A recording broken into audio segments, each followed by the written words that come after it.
আমরা আজকে মন খারাপ লিসানের বাকি জীবন আমরা সাফল্য কামনা করি এবং সে সুন্দর নতুন বিদেশ থেকে পড়ালেখা শেষ করে দেশে এসে তার উজ্জ্বল ভবিষ্যৎ কামনা করতেছি এবং সে নেক্সট টাইমে যেখানে থাকুক না কেন এগুলো স্বেচ্ছাসেবী কাজে যেন যুক্ত থাকে, সে দেশে থাকুক বা দেশের বাইরে সবসময় মানবতার পাশে থাকুক, এতটুকু আমাদের চাওয়া। এতটুকু ধন্যবাদ লিসানকে, সবাইকে ধন্যবাদ। আল্লাহ তাআলা নিয়ে যাচ্ছে আবার ভালোভাবে ফিরে জানুক ইনশাআল্লাহ। দোয়া রাখবেন সবাই।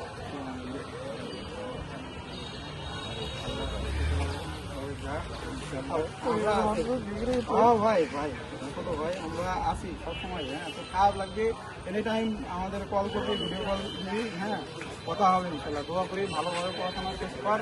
হ্যাঁ, দেশের জন্য আমাদের ধনীদের জন্য ভালো কিছু কর ভাই, দোয়া করি ইনশাল্লাহ। কান্নাকাটি করে কিছু নাই ভাই, সবসময় আমাদের স্নেহ ছোট ভাই অবশ্যই।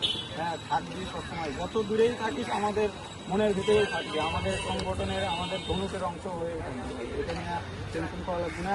তুই বিদেশ থাকবি, ওখানে পড়াশোনা করবি, ওখানেও তুই ভালো কাজ করবি। আমাদের ধনুকের নাম যেন ওখানেও ছড়ায় পড়ে ভাই। হ্যাঁ, দোয়া করি। হ্যাঁ, এই হলো অবস্থা। ঠিক আছে, আল্লাহ আল্লাহ ভালো রাখো। না আসলে গাছ আমরা প্রতি বছরই বিভিন্ন সংগঠনের নামে আমরা বিশেষে স্বেচ্ছাসেবী সংগঠন হিসেবে আমরা গাছ লাগাই।